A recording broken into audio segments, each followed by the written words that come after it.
Everywhere we look now, we can see the liberalist system is starting to stutter. Living standards are collapsing, cities are unrecognisable from what they were 10, 20 years ago, and as much as women like this sweet lady try, her worldview belongs in the fantasy era of the Blair years. Is there anything you would change about the UK? Get rid of racism and actually let people celebrate being human, and actually having more compassion for people and sharing people's differences and celebrating differences in people and cultures. This lady's obviously an idiot, but she's a sweet idiot if she really believes this. Nobody thinks that people coming here aren't human beings. This is just Guardianista BBC brainwashing. The reality is, as once progressive academic who woke up and smelt the coffee Matt Goodwin points out here, if we use Brits as a control group, we represent 12 arrests per 1,000 people. In the UK, that is. Somalis 64, Moroccans 70, Algerians 72, Iraqis 92, Afghans 107, Albanians 210 arrests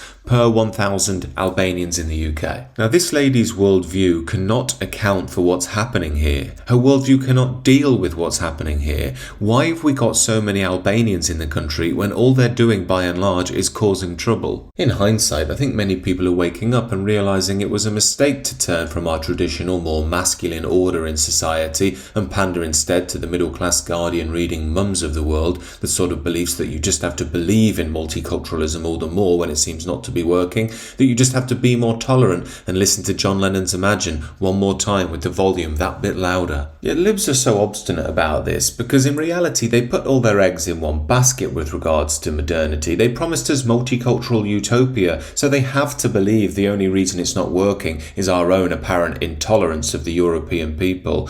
Though, if we're honest, it's hard to admit when you're wrong on something on this scale. It shakes the very foundations of your worldview if you're to question multiculturalism and mass immigration.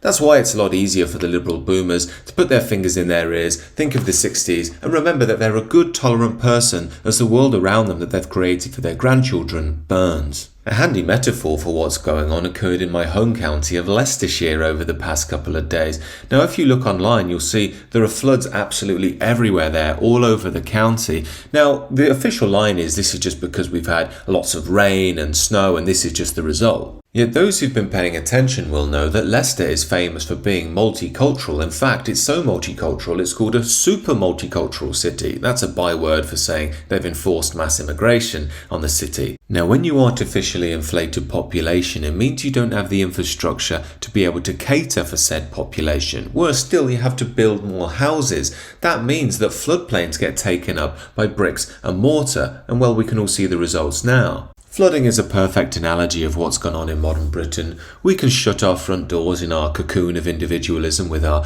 liberal, correct views that only good people have, but slowly the water is seeping under your door. It's starting to take away your possessions. It's damaging everything it touches. The same dynamic is at play in Westminster. Keir Starmer knows that the public now want a full inquiry into the grooming gangs, so he's doing everything he can to keep it at bay. Obviously, he's calling it far right for starters. But I think even the normies now are figuring out that far right is just a slur to stop any criticism of the liberal system. Yvette Cooper's also trying to contain things by promising a law to tackle child abuse cover-ups after the fact, that is, of course, and Alison Jay of a recent report on grooming gangs says victims want action, not another report apparently. Of course we can trust the powers that be when it comes to grooming gangs, can't we? They'd never lie to us.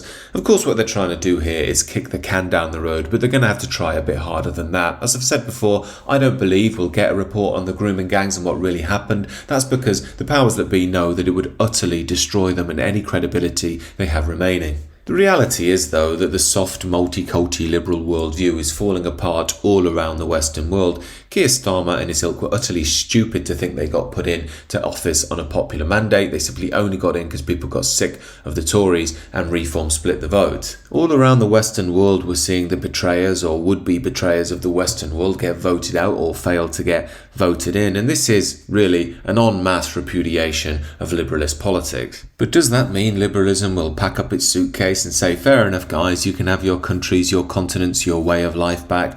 No, I don't think it will. I think we're on the precipice of a change from illusory liberalism into the era of hardline liberalism. The liberalist system do quite a good job of promoting women like the one I showed you at the beginning. Her compassion and naivety would be probably better off spent in the home, not in major political decision making. However, they promoted women like this for a reason. This was to present liberalism as a kind, tolerant and safe worldview, pointing to a better world. Of course, this was all an illusion. The reality is, we never had a choice about liberalism. We never will get a choice. They are going to enforce mass immigration so they can fill their liberal dream of deracinated Homo economicus man. Yes, I don't believe that Nigel Farage or Donald Trump are going to make much difference here. Trump has already backed Musk in his argument about the H-1B visas, meaning he's not America first, he's a 90s libertarian. Farage is very much in the same mould, that's why he distances himself from any Hardline causes in the UK. The harsh truth is both men don't seem too bothered about Westerners becoming a minority in the West. They seem more fussed